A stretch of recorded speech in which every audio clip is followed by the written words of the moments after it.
So the next episode of Star Trek The Next Generation is called Angel One. So the Enterprise crew is looking for survivors of a ship that crashed 12 years ago. And they go looking on this planet called Angel One, which is entirely run by women. They're a matriarchal society, and the leaders are women. The anyone who's in government is a woman, and the men are just kind of, lower class citizens, basically.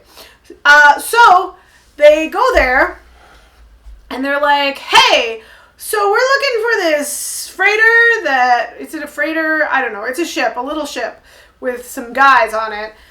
It crashed here a little while ago, we think, maybe. Could you help us find them? And they were like, we'd love to, but actually we can't because we don't know where they are. These men are criminals. If you find them, take them away. And they're like, no problem. We'll totally take them away. Who would want to live on this planet anyway? So they're, the leader of the planet, her name is Beata? Something like that? I don't know. She has kind of got her eye on Riker, and Riker, he'll go for anything that moves, basically. She's quite pretty. The leader of this planet is quite pretty. And so he decides he's going to impress her by dressing up in an outfit from her culture. And the men on this planet dress like really ridiculously. So it's like sort of a Peter Pan outfit with like that's super low cut, so it shows off Riker's hairy chest. And he's got like a weird earring.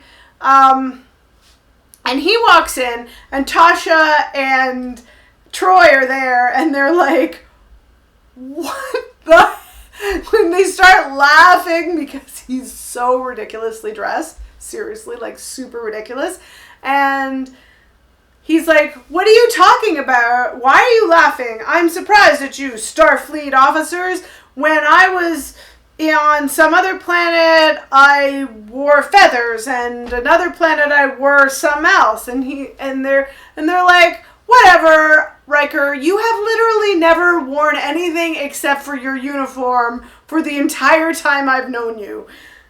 You are just trying to impress this girl. And he's like, no, I'm not. Forget it. So he goes over to the leader's house to like have sex, basically. And they're making out, and he gives her like this crystal thing that is like magic or something, and she's like, that's wonderful, I'm gonna kiss you some more.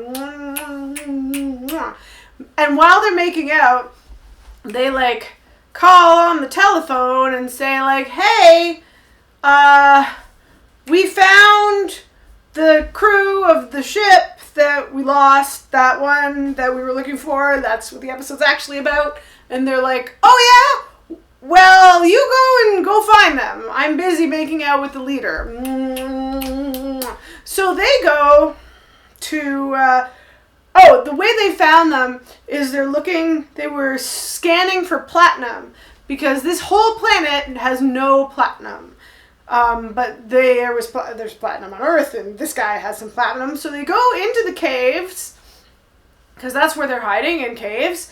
And they're like, hey, we're here to rescue you. We found you. You have platinum. And he's like, oh yeah, I have platinum wings here. By the way, I'm not leaving because I live here now. I've been here for 12 years. I have kids. Maybe I don't have kids, but some of the people here have kids, and we want to stay here. And they're like, oh shoot, because we totally promised the leader that you would be like out of here on like the next ship, right?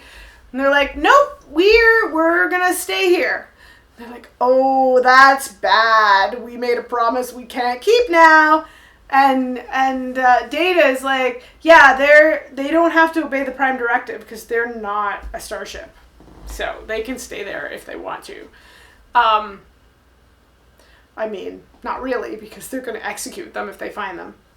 So they're like, no problem, they've been hiding this long, it's not like they're ever going to find them. And then the very next scene, the leader is like, oh, we found them!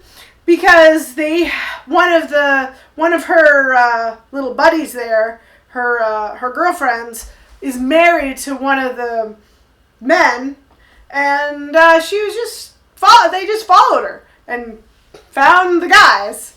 And the reason they're going to execute these guys is because they were like, kind of try to stir up trouble, because like all these men are treated really badly, and so they're trying to start the feminist movement. And so they're like, okay, let's execute all these guys, or feminism will be here to stay. So, but on their ship, it's like, on their planet, instead of like feminism being trying to raise the women up to be equal, they're trying to raise the men up to be equal, because that's what feminism is, equal society. Anyway, so they're like, yay feminism, or boo feminism, because women are the leaders. There's like a one guy who works for the leader, who's like this short guy who puts on like perfume, and not important in the plot, but it's kind of like the token man, and that shows what men are like on this planet.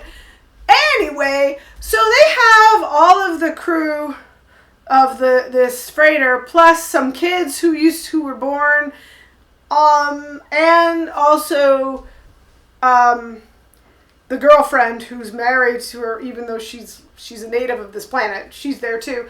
They're all going to be executed, and she demonstrates her execution machine, which is just a machine that goes bzzz, and you're dead. It doesn't there's no pain, and it's instant. And she's like, look how evolved we are. We're not going to hurt you. We're just going to kill you. And Riker is like, speech. You're trying to prevent the evolution of your own species. Men are awesome, and we're so enlightened, we let women do things even. And then they're like, you know what? Good idea. Instead of killing everybody, we're going to put them all on a remote place where it'll be very difficult to survive. And they're like, yay, we're not going to die, woohoo! And they don't have to hide anymore because they know they're there. And they're just going to hang out in this very remote and difficult to live in place, like in the middle of the desert or something. And they're like, and Riker's like, I'm glad we had a good sexy time. That was a good sexy time for me. And that is the end. Oh, I forgot. Everybody on the ship had a cold. And that is the end of Angel 1. Bye!